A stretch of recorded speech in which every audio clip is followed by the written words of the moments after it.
You are listening to The Free Amigos. Hey, I'm Casper. I'm Mark. And I'm Tony. Hello, everyone, and welcome to episode number 8 of the Free Amigos podcast. And as always, I'm here, Casper, all the way from Lombok, Indonesia. But joining us today are, of course, the other two Free Amigos. Mark, how are you doing today? Good, mate. Yeah, thanks. Beautiful weather here in the UK. Just come off a bank holiday weekend. So, yeah, we're having a good time in the UK at the moment. Easing the lockdown as well, so things are getting better over here. Nice. And Tony, how was your weekend? It was good, thank you. Yeah, it's my wife's 40th, so I've taken some days off, which has been nice to have a bit of some downtime, spend some time with the wife and the family, celebrate her birthday. Like Mark said, the weather's been fantastic here. We've had a public holiday yesterday, so yeah, making the most of it, getting outside and enjoying some of the more relaxed restrictions we've been having here in the UK during lockdown. So you can actually, you can go outside a little bit now. Yeah, we're allowed to travel, like go to a park or go outside and actually as long as you maintain social distancing, so don't remember. Did you see the photos of people on the beach, like down in Bournemouth? Like the beaches are absolutely rammed with people. Yeah. I heard, but my wife said it was heaving down on the coast. It's all over the news. Yeah, I think people have given up on the whole. Yeah, I saw it. The news even reached here. It reached Indonesia. People you had like thousands and thousands of people sitting on the beach, and this is kind of the interesting thing there. But when you just open up the rules a little bit, you give them a finger, they take the whole hand. Yeah, they do. Well, humans. Like. And of course, we've got a special guest in today, and he is joining us live from the Netherlands, Mr. Roelof. How are you doing today? Hey guys, yeah, I'm doing fine. Excited to be here. Hey Roelof. Good to have you, mate. Of course, yeah. I always think, like, if there was a fourth amigo, it would be Roelof. Yes. He's been with us from the start, and a big influence on our group. And hopefully we'll have you on a lot, mate, because you've been a big part of the group so far. Definitely, yeah. I'm the fourth wheel on a three-wheeled wagon. The fourth musketeer. He's our D'Artagnan. Yeah, exactly. Ooh, yeah. and also the Benjamin, right? So that makes kind of sense. Yeah. Ah. Awesome. Yeah, so there's one thing that, of course, doesn't really work for the podcast for people who are listening. Well, it looks like only Mark didn't get the memo this week, because apparently it is wear your bluish, greenish sea collar shirt today. And Mark. Mark's just bleached. Bleached is white. You've got his pigment. I'll have one for next time. Okay, good. Next week is red. Okay. No, I don't have a red shirt. Oh dear. So the thing that we're going to talk about today is something quite interesting for I think also a lot of our listeners, or regular listeners, is as we are all four of us are starting our own businesses and doing the entrepreneurship and becoming an entrepreneur. And of course, the saying that so many people have heard is make your passion into your business, or why not do your passion instead of your boring 9-to-5 job. But then again, there's this strange thing that a lot of people don't really know what their passion is. I mean, examples are always like from back in the 60s and 50s, when people said, yeah, if you want to go horse riding, start a business around horse riding. But what if you don't have a passion? Can you still start an online business? And so then the other question that comes up is kind of, what is a passion? What is the difference between a hobby, a passion, or just an interest? Reading a book could be an interest, but when is it a hobby and when does it become a passion? That's basically what we're going to talk about this week. And Roelof has been going through some great steps there. And I asked Roelof a couple of weeks ago, last week, in a phone call, like, so what are your passions? And I heard 2 minutes of silence. Yeah. And so I think it's really interesting because you are a little bit further in that thing. And I think there's a lot of people that cannot answer that question just on the spot. Yeah. And to start that off, Mark had some questions to just create a little bit of who is Roelof in the first place. Right, Mark? That's right. And I've got a number of questions here I want to speak to Roelof about. He's done this very recently done this finding a life purpose, which a lot of us have done, and Tony's done, and I've done. And, I think this is something that we talked a lot about with Neve last week, which is kind of going off quite quickly on this journey to becoming an entrepreneur. And, thinking that it's mainly all about quitting your job and make as much money as possible, but then having to kind of circle back to the start to find out what your life purpose is, how you can best serve others. So how was that particular journey for you, Roelof, working with this particular coach that we've all worked with, and what particular findings did come out of that for you in finding your life purpose? Well, it's an interesting thought because just like Casper said, and what is the subject about this call? I mean, not everyone has a passion or a real interest, or what I always experience is that I have trouble with that, with telling what is my interest or what is my passion. I mean, I have things that I like to do, but never really had a feeling that I was passionate about anything. And it's something that somewhere I have the feeling that it holds me back in life, to be not passionate about something, to not start a conversation with someone about something that you know a lot of, that you had a lot of insights on. But yeah, that finding your purpose with Jin the other day, I didn't have any expectations from it.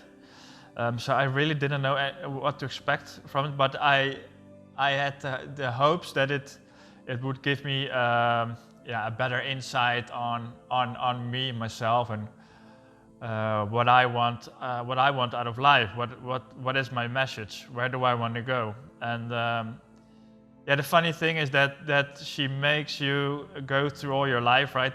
To write down all the steps. Or all the moments in life that you can remember. And when I was doing that, I was like, are these the moments out of my life? I'm a logical thinker, right? So I was thinking, are these really the moments from my life?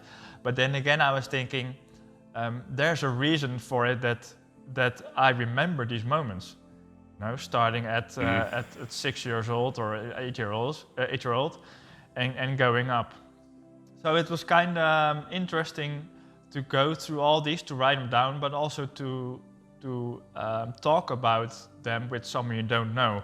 And in that sense, you will speak a bit more freely and speak about things you maybe are a bit, maybe you're a bit ashamed of somewhere, and probably that's in your head and probably doesn't make any sense, but. It's interesting to tell about. Depends. Yeah. It could be very shameful, of course. Could be. But it's interesting to talk about and to think a little bit deeper on your whole life and the things you experienced, and what she then does is translating it to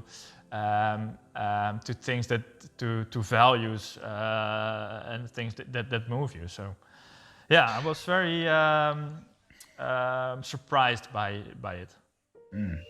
But you've got that clear idea now, because what it seems to me is quite interesting. Knowing you for the last, I don't know, was it six months or so, maybe a bit longer, is that I think prior to this entrepreneur's journey, you perhaps were in a similar place to where a lot of us were. We didn't really know what our passions were. If we did, we had no idea how we create a business out of it. And I think you said in the past that you were you're quite into your gaming, weren't you? And then, but when you found this particular training program that we're all part of, this journey to becoming an entrepreneur, it's almost like that became your passion, and you found this new drive and you found something to base your life around. And perhaps that's your passion. Is it the digital business that is your passion now, you think? My passion, I think, is, and that's still something that I've developed. But my passion is becoming to grow myself, and that's really that's what I now feel that is really the steps that will make me move forward. And like you said, the gaming is something that I did a lot when I was younger, and that was actually something that I was very ashamed of, because I always did it on my own. It's something that I grew up with, and I like to do it. I like the stories, I like the adventure, but yeah, it was also like a bit of a nerdy thing. But although the hundreds and millions of people are gaming all over the planet, but for some reason you felt a little bit ashamed there. It's just really interesting. Yeah, it's a silly thing, but yeah, when I started this whole online entrepreneur journey, I've stopped doing that for the first 2 months. I didn't even look at it, and I really had the feeling that I was doing something that was adding to my future, that was really making something that was creating my future. I mean, gaming is not creating your future, right? It's having fun in the here and now. But people do that, don't they? People now in this world, people are making careers out of it, and making huge amounts of money out of it. Yeah, it's very much possible these days, but yeah, that together with feeling a little bit ashamed of doing it doesn't work well. What brings you shame from it then, Roelof? Yeah, I don't know. It's a good question, but I think it's a bit about not moving forward. I mean, I had the idea that I was not making something out of life. I mean, again, I enjoyed the whole game. I enjoyed adventures. I enjoyed, doing stuff that you cannot do in a normal world. So somewhere it might mean that it... Escape of reality, isn't it? Exactly, escapism. Yeah, exactly. Yeah. An escape of reality, and that reality was that I was just... so what I got out of that found your purpose in life is that through my life, I've never really known what I wanted to do and who I wanted to become. I wasn't like that. I was a kid of 6 years old and said I wanted to be in logistics, something I'm doing now. Mm-hmm. But throughout my whole life, I just got bored quite quickly of a lot of things, and made me feel a bit, maybe a bit useless. And gaming was a way that I could escape that feeling and feel like I wasn't having fun, feel like I was doing something cool, and it just gave me a world to escape to. I don't know. I think a lot of people feel like that in life, and they use different methods to escape that feeling.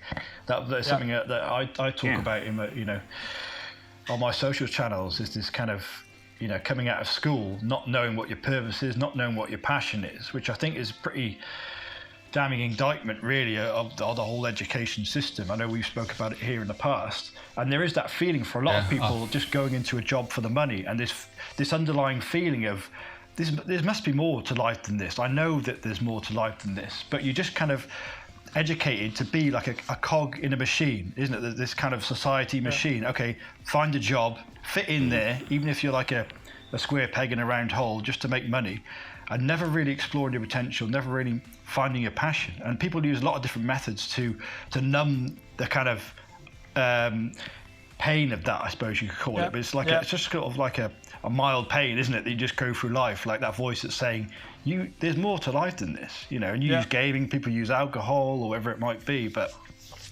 for so many people it's there. That actually, and that's quite interesting that you say it, but the whole thing about that the education is not helping you find or discover what you really like, is that people go into these kind of things like gaming or maybe even drugs or alcohol, and that actually numbs the whole process or shuts the whole process down in making you find that true purpose or find that passion or find that interest that will create for you a better life. And that is so a lot of people are just getting stuck in something. The thing I'm wondering about is that if what we said earlier is kind of like, so you have an interest in something, then it becomes a hobby, and your hobby might become a passion. But the funny thing, I think that if we look at the definition of hobby, it is kind of something that you could do. Most people do it in the weekend or in the evenings, and you're not making money out of it because then it will be your job, kind of thing. So there is some escapism in hobby.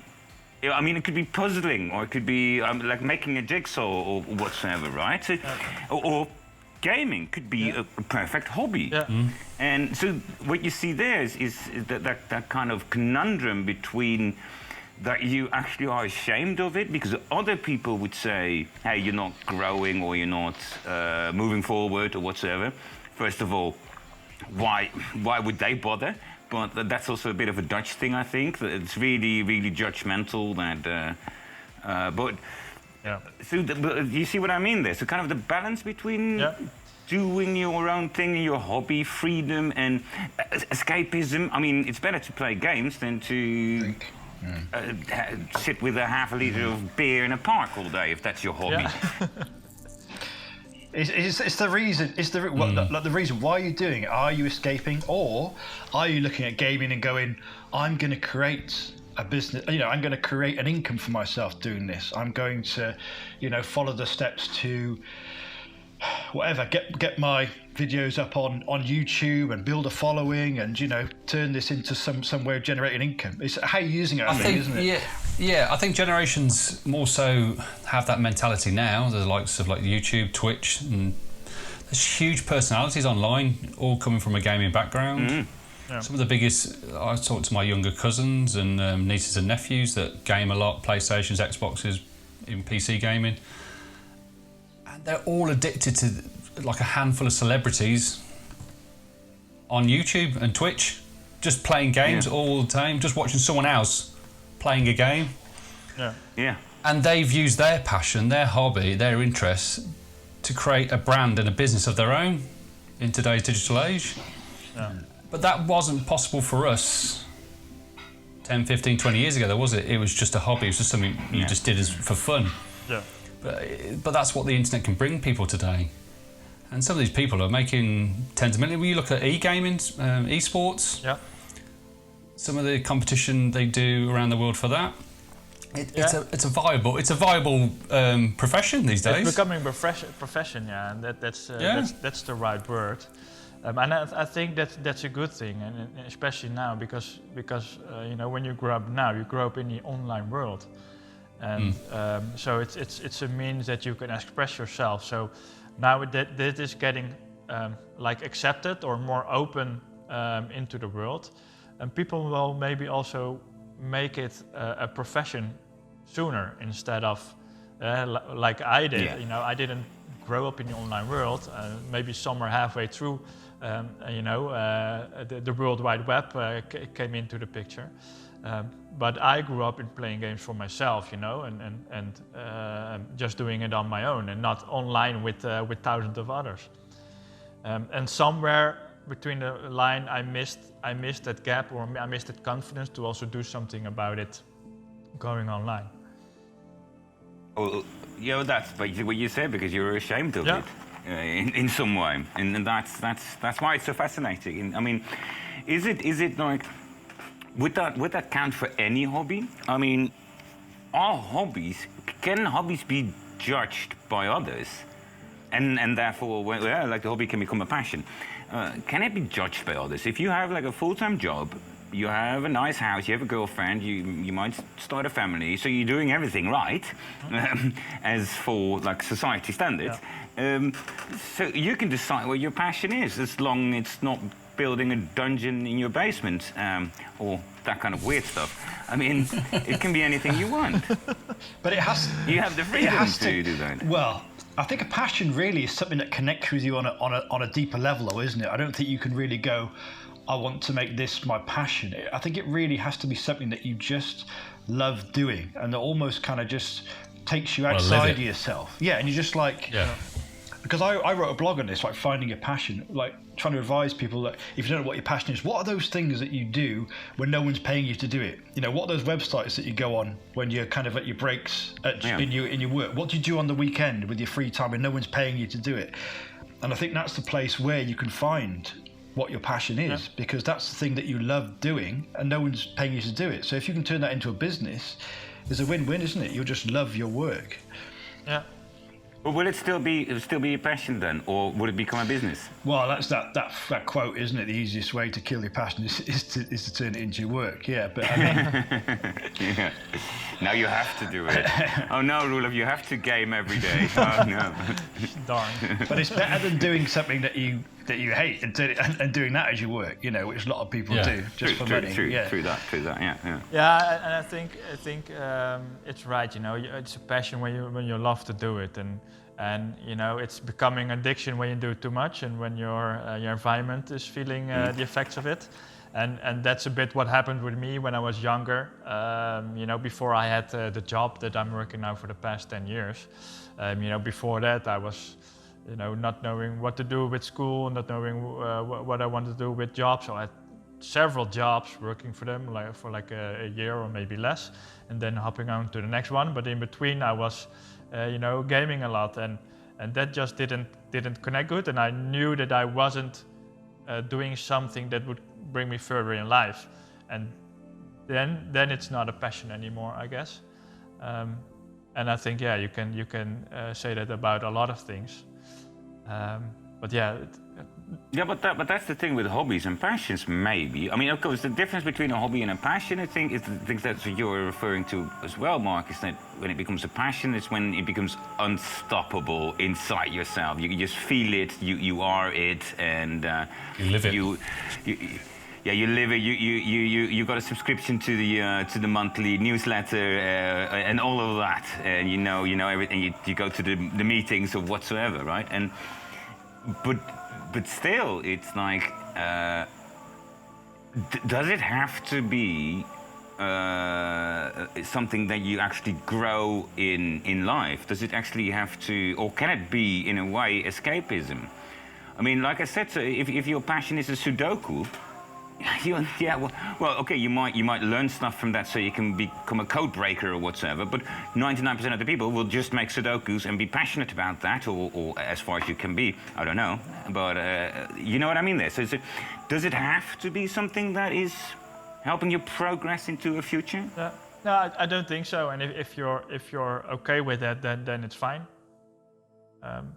You know, for me it was, I didn't feel okay with it. I didn't feel okay with not moving, and that's also something that is what's in me. I think I love progress.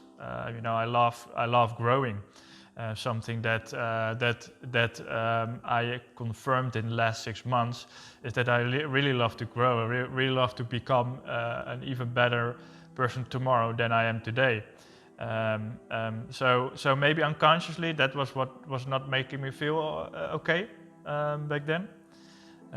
So yeah, that I think that's inside you or not. I mean, there are a lot of people who will not want to start an online business and are okay with their 9-to-5 jobs because they have a passion in the weekends, and you know, they've got enough time for it.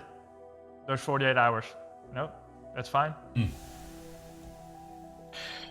Yeah, I guess the next thing is, like, you know, if somebody can define their passion, then, as we discussed, then turning it into a business, a way that you can create an income from it and sustain yourself, is the next thing, isn't it? Like, you know, some of the stuff that Casper was talking about then, Sudoku, like, this is a unique time in that, and certainly I found this out recently and didn't realise it before, and that you can create a business out of anything. You know, you can create a YouTube channel, talk about your passions, and become an influencer.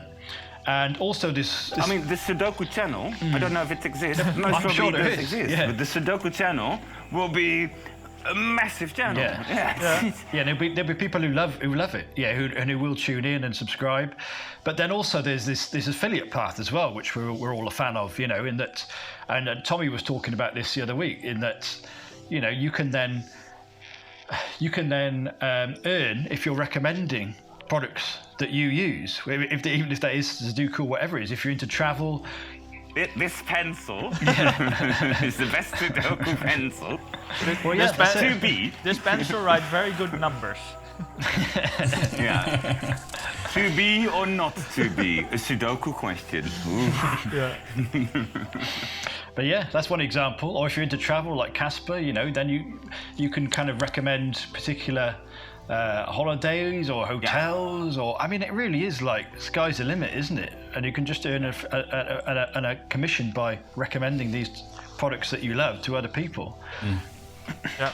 Game You just changer, have to isn't know where to start, right? I mean, if you know where to start, or if you know how to do it or how to approach it, the sky is the limit. You can do it with anything. Yeah. No.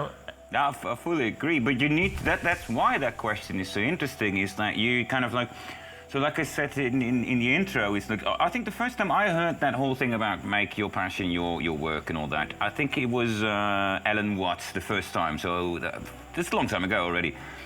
And I was like, yeah, that sounds amazing, because when you grow up you don't know that that's actually possible, because that's not the way our education system worked. It's getting better now, I know, but when we grew up it wasn't like that. It was still quite black and white. But but then what you did here is you knew you wanted to do something else. You started in online business, you started your entrepreneurship, and you don't even know per se what you're going to do. And now it's kind of like the other way around. So now you need to find your passion, which is quite a difficult thing to say, because normally your passion grows within you, right? Yeah, and maybe there is not a passion. Maybe there's just things that I enjoy. Is there a rule that everyone has to have one passion? I don't think Good so. question. I mean, you can have a lot of interests, and I think that also counts for me. I'm good at a lot of things, but master of nothing. And I think that's Tony. I think you mentioned that sometime somewhere. But I'm the same. Yeah, and I think that's really that says something about who I am. And that's why I don't have a passion, because I have an interest in a lot of things. But I will not start a conversation with someone saying, "Oh, did you heard about that? Oh, it's so amazing," and that's just not in me. I can talk about things, and just talk, without any fire in it, and be interested in those things. But that's it. And also that makes you very flexible, maybe, because if someone is talking about his passion, you can, you can feel that passion and go with the conversation. But that's what I have always felt from me, is that it always has to start from someone. And then I will join in, I will help make that conversation interesting. And because you got like a broad interest, you can always find an angle or something. Yeah, as long as it isn't school, I'm okay with it. That's what I've got with marriage. Yeah. You can talk about anything, but don't talk about how to save your marriage, because I don't know. No clue. I'm quite similar with you in that respect, Roelof. I'd imagine we're both quite open-minded people. We don't close ourselves off to any particular subject. I quite listening to a conversation and absorbing the information, what's been said, especially if it's in a group, say 2 or more people. And sometimes I appreciate more what's being said by others. And then I might find that, particularly if there's something new to me, I might find that interesting. But I like a broad range of subjects and interests. I struggle with that same question to say, do I have a passion? And then I'll stress the point, a passion. I would just wanted to ask exactly that. What are you passionate about? Can you answer that, Tony? Do you have something? What are you passionate about? Yeah, because like I say, me and Roelof have spoken about this in the past. It's like I have a lot of interest in hobbies, but I wouldn't say I'm particularly passionate about any one particular thing. I like lukewarm. Just lukewarm. Yeah, I like doing a lot of things, but I wouldn't say there's something that's my one thing I couldn't live without in my life. If I never did it again, that's it. I wouldn't want to live particularly. Right. Say family. Say family. Say family, Tony. Your family. I don't see this. They don't listen to this. Will they listen to this podcast? How can I monetize them? Sell them on the black market. I think what you two have got in common is that your passion is, I see it like digital business is your passion. So it's almost like you don't need to think, oh, I need to create a digital business out of my passion. If digital business is your passion, which I can clearly see it is for you two, then maybe what you become is like a digital business coach. Maybe that's your future. Maybe that is your business. It's not like, oh, I'm going to sell a a product, like a physical product. It's like, I'm going to become a digital business coach. And I can see you, It's the you service, both doing yeah. that. Yeah, I can see you both doing it. And we've both been through the same find your purpose thing, and that's exactly what Jen said to me. She said my fit with the SFM is perfect.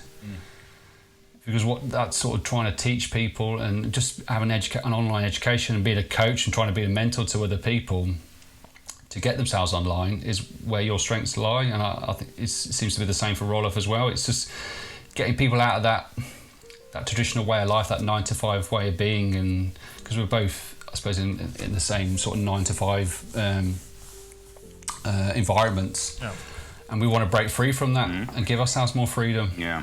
And help share that message and that way of life and that possibility with others. So I would definitely agree with that, Mark. That statement. And it sounds so cliche, but just also to help others. I mean, in any way you can, and that's something, that's. I don't like cliches, and sometimes I'm limiting myself by thinking I don't like cliches. But help. That's a bit of a cliche. Yeah. Okay, I'll stop it then. That is a cliche. But helping others in something that you like to do as well, just gives you a nice feeling, right? It gives you like a feeling of accomplishment.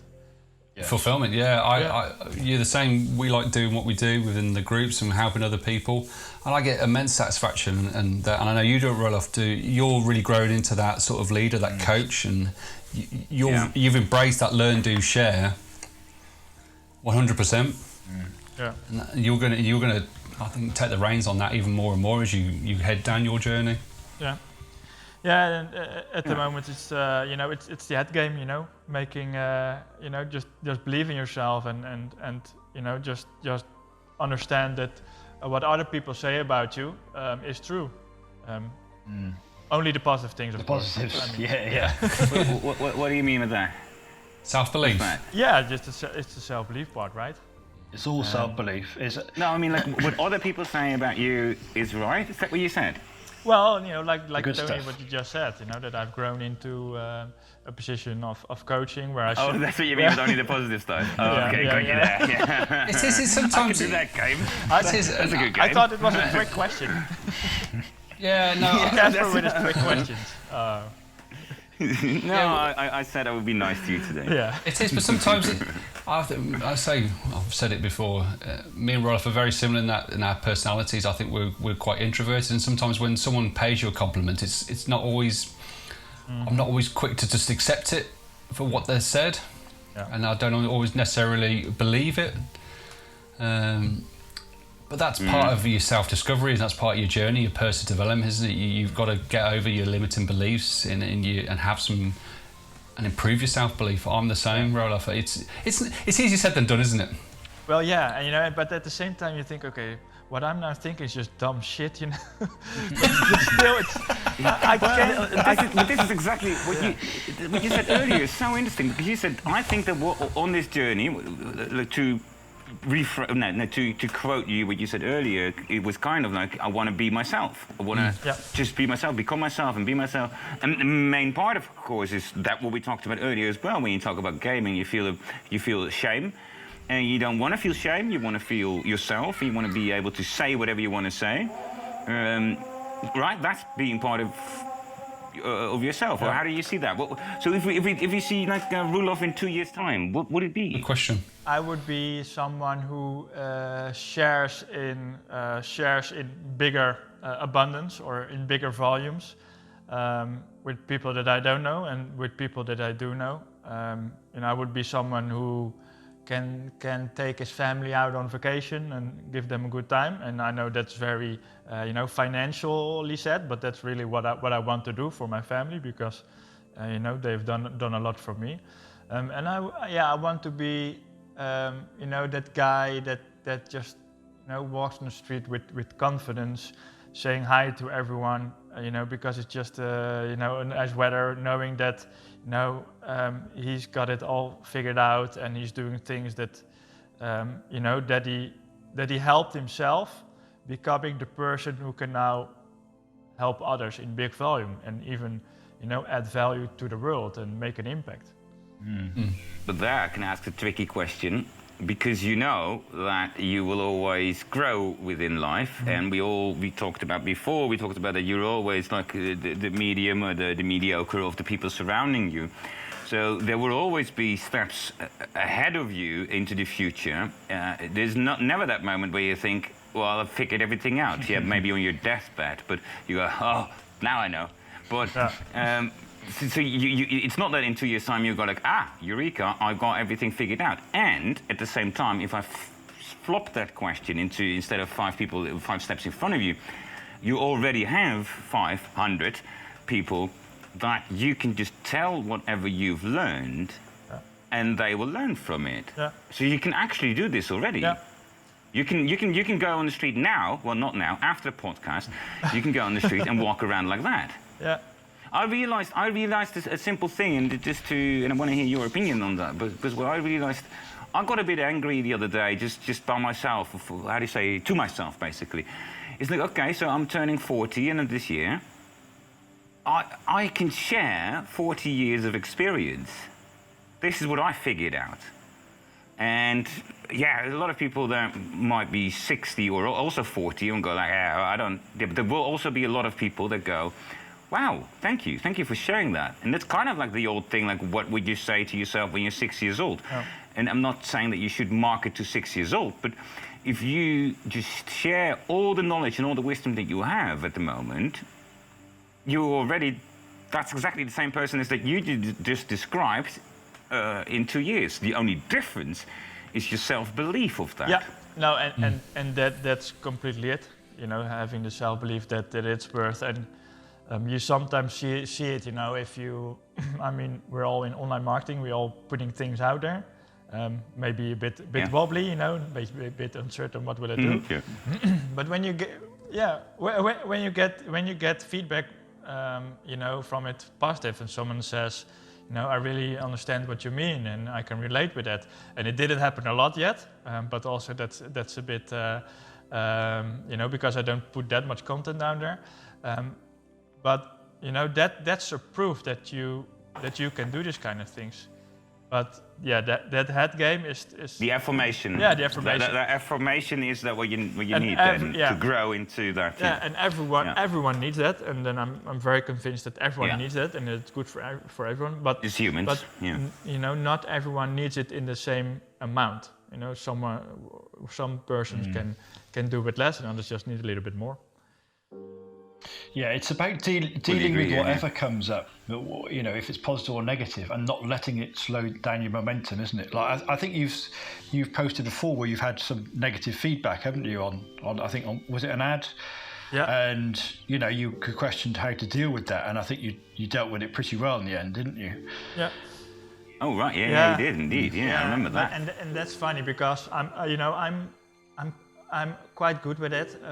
You know, I'm not that an emotional person, so that gets dragged in a comment like that. So I can reply, and you know, it's my work. I've been customer service agent or supervisor for a lot of years, so I've dealt with that in a professional way quite sometimes.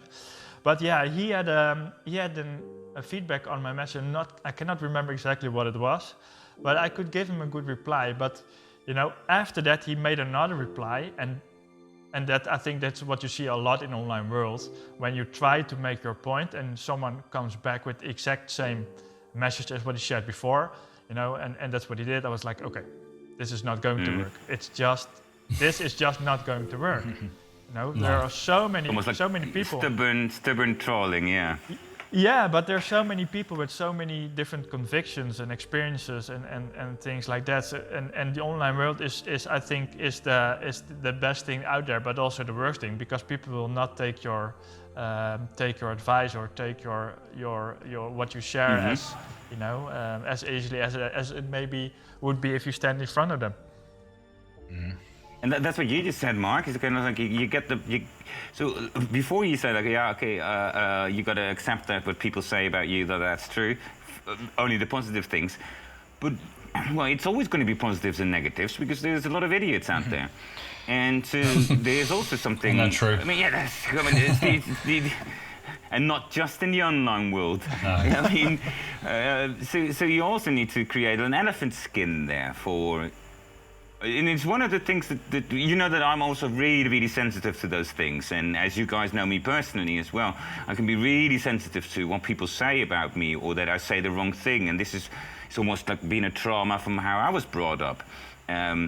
But my favorite thing is that I nowadays wake up every day like, I don't care. I really don't care. And I don't say it in these words, I say it with a lot of swear words, but you know what I mean. I just go, I'm doing what I'm doing and I'm just going for it and I don't care. And, you mean the good Dutch and if ones? everyone falls away? Yeah.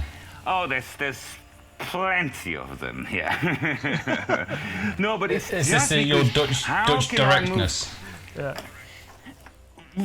No, that's what we talked about with Tommy, right? The Dutch directness, and the problem was that the Dutch directness would get me into my shell, especially when like I said, when I was traveling and I go back to Holland and then people were just like so direct, and even when I have my friends on the WhatsApp, they are so direct when I say something, and. So what I had to do is, like 4 or 5 months ago, I said, okay, if I really want to do what I want to do, and again, there's this law of that the mediocre of the 10 people around you, well, F off then. Mm-hmm. If you don't like it, I'm not going to go. I'm going somewhere. And if you don't like it, it's all right. And the beauty of that is that I don't have to break up relationships or friendships. I don't have to say, sorry, I don't want to. No, it's just not on my mind. It's just not on my mind anymore. I can say something to someone and say, hey, this and that and that, and they will say something rude or like, oh, yeah, but you always think that. Sorry, no time for that. And I just put it aside. Yeah. And I don't have any bad feelings about that. Or what you just said, like, about the gaming kind of thing. Yeah, no, I don't have any negative feelings about that because that was just what it is. Yeah. It's reality. Yeah. Why should I suffer under reality that was, especially, not even the reality that is? But so, and I think that's when you got that, and then it becomes a passion also, right? Then it becomes like, okay, I'm going to go for that, and I'm going to climb that hill, and I'm going to go there. Yeah. Yeah, and I agree, and I think that's something that some of us can have a little bit more, you know, just not caring. I mean, I've it here in my home as well. My girlfriend can sometimes just, you know, even within her own girlfriend groups, you know, they sometimes you get some WhatsApp message, and you do not feel the emotion of a WhatsApp message, right? And you know, she thinks, okay, how did she mean that? And there's not. You can interpret things in so many different ways, but sometimes you just also have to think, okay, this is the positive way, you know, and maybe if it is a negative way, but just don't care. But that's so difficult for so many people. It is. It's easier said than done, isn't it? Yeah. It's part of our part of being a human being, I think, and you can go very deep into this and the idea that we are social creatures, and back in our history, if we had fallen out with our tribe and our group, that meant pretty much certain death. So that's why we're so concerned about other people's opinions of us, because we have to try and fit in, and it's important for our survival for people to like us. You know, that's why we're so concerned about what other people think. But obviously, it's a hangover from our evolution, I think, because it doesn't really matter. Who cares what other people think? I like that saying. Yeah, it is a really hangover. A hangover from our evolution. Yeah, beautiful. But the way I hate our evolution. It limits us in our online journey. We are animals. Well, we're hopefully evolving past it now. Some people more than others. But the way I look at it is, this is a great quote by Thich Nhat Hanh, is that it's. You know, people that hate on others hate themselves, you know, and I always reflect on it like that. If you get a lot of hate from people, it's because they've got a lot of hatred in themselves, and it's kind of spilling over, you know, it's a reflection of themselves. You know, you in effect are mirroring something in their self that they don't like. You know, perhaps you see somebody who's starting their own online business, you know, making some progression in life, stepping out of their comfort zone. Someone sees that and it triggers them. It's like, well, you know, they're stuck in 9 to 5, they're not stepping out of their comfort zone, they're not evolving, they're not progressing, and so it's kind of like they project that hatred for themselves onto you, you know. Yeah. How I look at it. not wanting to see the solution, as there is maybe too much pain. Yeah. Well, the truth hurts. That's always the thing, of course. I mean, that is for so many people. So seeing the truth, whatever the truth is, or not the holy truth, but just the small things of seeing your own reality and acknowledging your own fears and faults is difficult for everyone. And of course, so one of the things what we do with how marketing works is, of course, finding a pain point in a potential customer. That's marketing 101. But the moment when you find a pain point in a customer, you actually also find the fear in that customer, because if they wouldn't have that fear, they would have already taken the step towards the solution. Yeah. And so what you say is, I'm giving you the solution, and this is marketing on every marketing. So, but the problem there, of course, is that 50% of these people will not be ready to get and step over that fear. And so thus, we can easily say that you will get a lot of people going, no, this is BS, or this is whatever, and they will because of fear, right? So you better brace yourself if you touch people on the sore spots. Some of them will shout. Some of them will shout like no, or this is BS or whatsoever, and even then, because they can't defend themselves, because you touched them on the sore spots, they will just attack, and that's kind of what you got, like a full-blown attack from someone. On the other hand, it's just someone you don't know on the internet. Yeah. So on the other hand, it doesn't really matter. No, it didn't really matter. But yeah. It just makes you wonder why a person would react that way, and on the other hand, it also makes you realize that you cannot reach anyone with your message. And maybe for him, maybe everyone, maybe it's not now. It's not the moment. Maybe it's never the moment. Maybe 10 years past, it would be the moment. I think everyone has a moment that they can change their lives if they really want to, and everyone can be reached in a different way. But I don't have all the ways. That's actually that's the rule of in Buddhism, isn't it, Mark? I know that you know quite a lot about that. But the one fascinating thing that I've learned in Buddhism was that the student chooses the teacher because the teacher cannot. Otherwise, the teacher would be a preacher, and he would say, this is the absolute truth, etc., and everyone has to listen and agree. But then you will never understand the full Buddhism. So, like you said, like some people will not understand this, or maybe never in their life be ready for that next step. Well, that's up to them. Yeah. They need to find someone else, or maybe they saw your ad, or they saw your blog post. They say, no, and this is all BS, whatsoever, and in a year they have a conversation with whoever else, and then they go, actually, this guy might have been right. Yeah. And so that's planting seeds then. Yeah, right? they always say, don't try and convince anyone, is it? You reach someone at the right time, and they'll move. There's no point in trying to convince somebody if they're not ready. Yeah. Well, that's all about. That's so true. Yeah, that's about meeting people where they're at, aren't they, and how aware and how ready they are for a particular solution that you're going to offer them, isn't it? That's something we learn, we have to understand, because, like you say, you can't market to everyone, can you? Because you market to no one then. So you have to find your audience, and I think, Roelof, finding your purpose and knowing who you are and what you want to become and what your path is, you'll then learn to it will show you who the type of people that you should be attracting, that are going to get the most value and most impact from you doing what you're going to do in life. Yeah. Would you agree? Yeah, it's the people that as I learned will have the same values as me, and will have the same things that make them tick.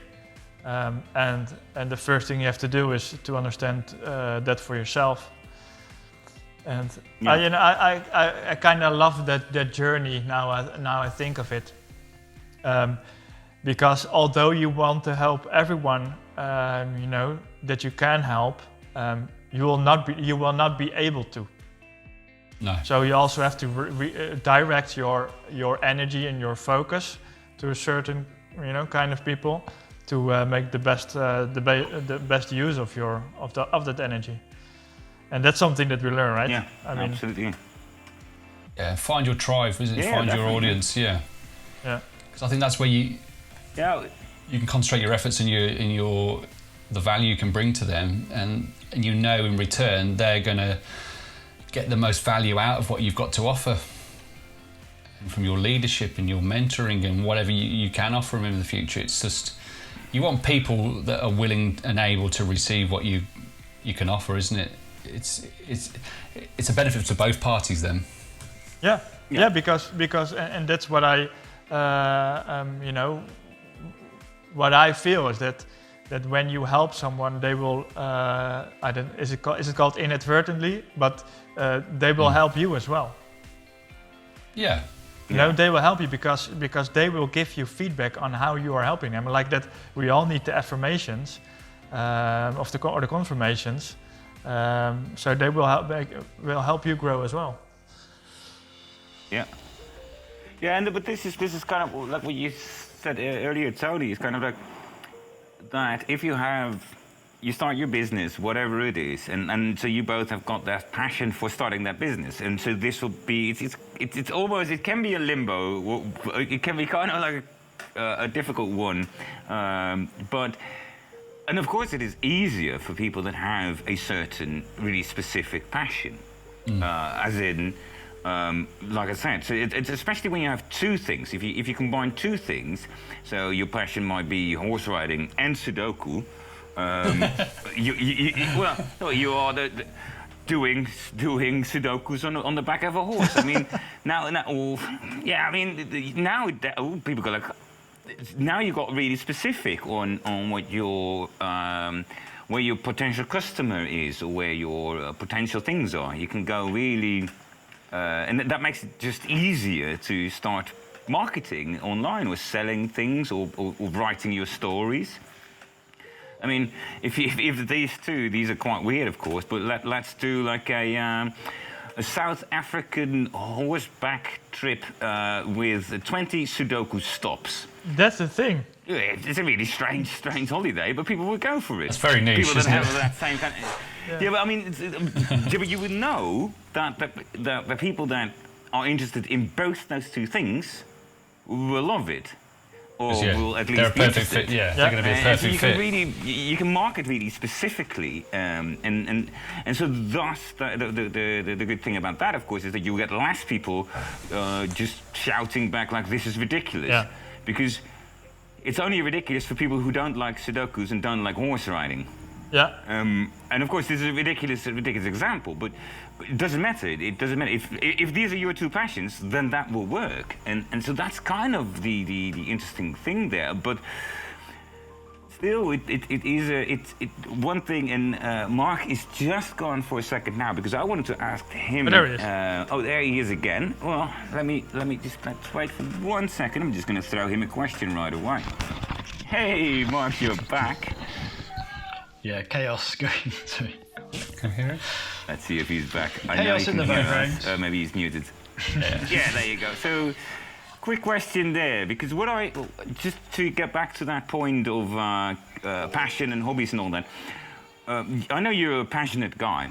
You've got a lot of passions, and would you say that has, could that be anything to do with creativity? As in, you are a designer as well, and so you can. I mean, like, so for me, do you understand what I mean, or? Passion and creativity. Well, the thing is, my passions are more around spiritual development. I mean, I love, and I talk about it all the time on my social media, which is meditation and yoga and plant medicine. But, you know, like daily bread, we talk about my career, way of making money, has always been creatively with graphic design. So I don't think it has to be, they don't have to be, creativity doesn't have to be a passion. I think it's just that thing. Like for me, it was always, the idea of travel has always been a huge passion of mine. And then when I discovered meditation and the Buddhist teachings, Buddhism, that was like, it just connected with me on a deeper level. It wasn't just like, I want to learn, I should learn about Buddhism. It was like, I'm absolutely fascinated with this teaching. So that's when you know it's a passion, isn't it? And I'm turning up for classes, and I'm going to meditation, putting other things aside to make room for this because I just love doing it so much. So something I tried to explain in my blog is that thing that you do without anybody asking you to do or paying you to do it. It's just something that you get so much out of.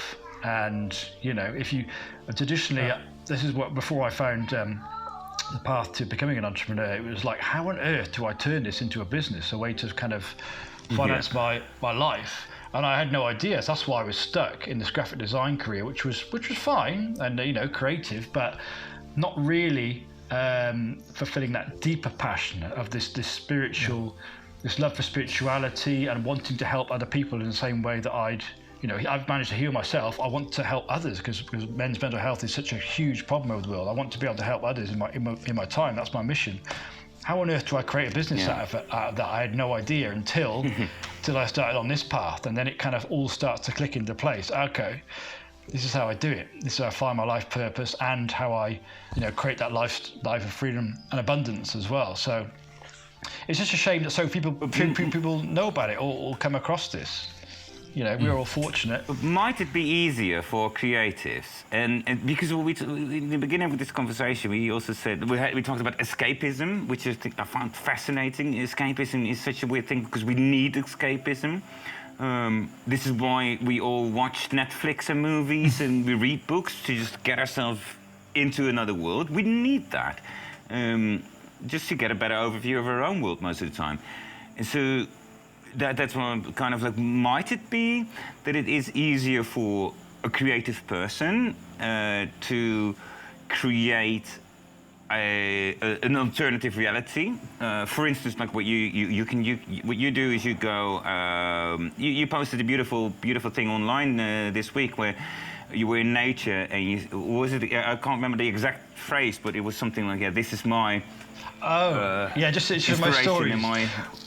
I did put something in my stories, for me it's like nature, particularly being in the forest, is like my church, and I kind of... this is my church. But what you see there is what you do is you create kind of like, creativity. So you combine two things because people understand religion, people understand the forest, religion, and isn't it easier for a creative to do those things? Well, it must be then, because you can make these connections there, creating your own.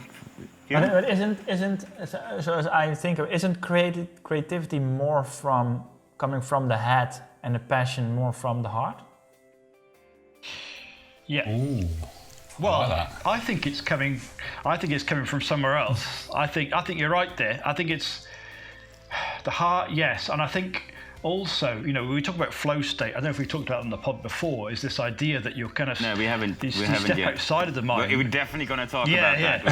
Because that really is, getting into the flow is when that is when you're working on your passion, because you almost go behind the mind, outside of time almost is what they talk about. So you're not even like aware. Hours can fly by when you're working on this. Something Tony talks about when he works on his digital business stuff is that hours fly by and you almost don't want to go to bed. It's like, oh my God, it's midnight already. I've got to go to bed, but I'm in the flow state, and people... I'm on a roll and you hear that a lot with people who do sport, it's kind of, you get into flow state and it's like... Play the piano. Yeah, you almost don't realise that you're doing it. You're on a different level entirely, and the idea is that it's kind of tapped into your alpha state, somewhere right? Beyond the mind. Yes, beyond the mind. Gamma state. Into an awareness state, or a conscious state that is beyond the mind. And I think if you find that, like you say, if you're playing an instrument, it's like you step beyond time, and that's really that flow state is when you're really in your passion and in your element. I have it when I'm standing in the bar drinking beer. Then I'm really in my element. I was fly by. You're in full flow. I'm really in the flow. Wait. There is a difference. There's a difference between losing the concept of time or getting home and saying to your girlfriend, sorry, I forgot the time. I was drunk. There's a really big difference between those two. But I know, for instance, Tony, I only found out yesterday, Tony used to play the drums. So, have you ever been in flow states playing the drums? Me or Roelof? Sorry. Did you play the drums? Well, Roelof doesn't play the drum. No. No, Tony used to play the I drum. was and back- he's I used to love it. He's a funky brother. I used to put my headphones on and lose myself for hours, just playing along some tracks like, say, the Beatles, Michael Jackson, Oasis back in the 90s. I love it. I absolutely loved it. Couldn't do it enough. I was so sad when I sold them. Yeah, and that is music. I found it I used to play the guitar, and I could find that. But also, like going back to the start here, is like when I was into gaming, you know, my teens, early 20s, and it'd be the same thing where a whole night would just fly by. Yeah. Dawn's coming up, and I'm like, I've been on this game for hours and hours and hours, but I've been loving it, you know. So maybe there is something, you know, with gaming there, because it is like, it's so enjoyable. You can get into a flow state with gaming, can't you? It does, because people often, Definitely. like you said, like people are ashamed of it, they look down on it, but I think there's a balance to be found. But it can be incredible, some of these games. In the moment it is. In the moment you are experiencing the journey, you're experiencing the action, you know, it's all great. And I think that's also not a problem, but I think when you get out of it, or at least it was for me, I was like, okay, I spent 8 hours on something that got me no further. Yes. and that was just... We had a good time though. Yeah, well, yeah, but you know, I when you do it every day, then it starts to... What? You Well, understand what I that's mean? with everything, of course. That's of course with everything. Like Having so many balance. things are good. Yes. Too much of it is. Casper is the balance. only one who hasn't got a girlfriend or a wife saying, Casper, stop working. Stop working on your online I'm job. gaming all day. I'm working. Yeah, but you guys know that I got kind of similar things. Like we have calls up into the early morning, and when the sun rises, I go to bed. And it's ridiculous. Although it is actually, it's possible here because life is a bit different here. But it's, like you said as well, I don't feel guilt for that because I've been working on my brand. I've been working, helping people. I've been on social calls with our teams and everything. So yeah, that makes it. It's kind of like you say, when you do that for 8 hours, and when you wake up out of the flow state, if you feel guilt, it's not good. And if you don't feel guilt, it's kind of a confirmation for yourself and for your own actions there. Yeah. I mean, if you were to do that, if you were meditating for 8 hours, then you probably look at it and go, you wouldn't feel that, would you? You'd be like, oh, well, I've really kind of spent that 8 hours wisely. But also, you know, it depends how you used it. Which is really strange. Because meditation can be used as an escape as well, you know. But yeah, but you've been sitting there for 8 hours doing nothing.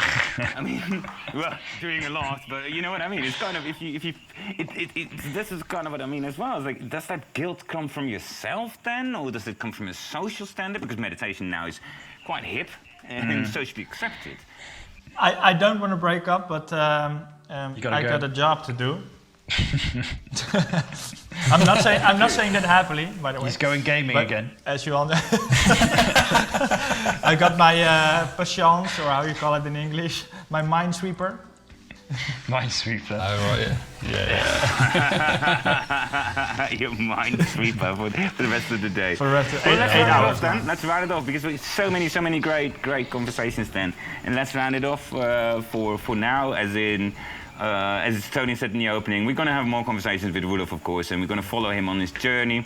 It's going to be, he's going to grow, and one day he will just wake up and he goes, I'm just doing my passion. Yeah. Sometimes you don't know what your passion is, you're just doing it. That's what makes a passion a passion. And thank you so much for being on this pod, Roelof, and guys, thank you so much. And I think that we will see each other really soon again.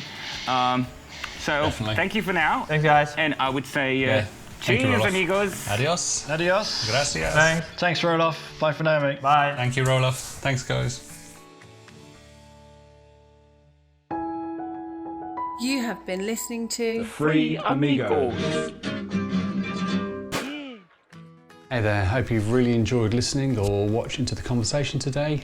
And as promised, we have all the links to the topics discussed in the description below and also on our website. And if you're watching this on YouTube, please feel free to hit that subscribe button or follow the link to our brand new website where you can sign up to our weekly newsletter. Thank you for watching or listening. We hope you got something good out of it. If you've got any interesting topics you'd like us to discuss or any questions, please don't hesitate to get in touch. And that's it. See you in the next pod. Adios. Cheers.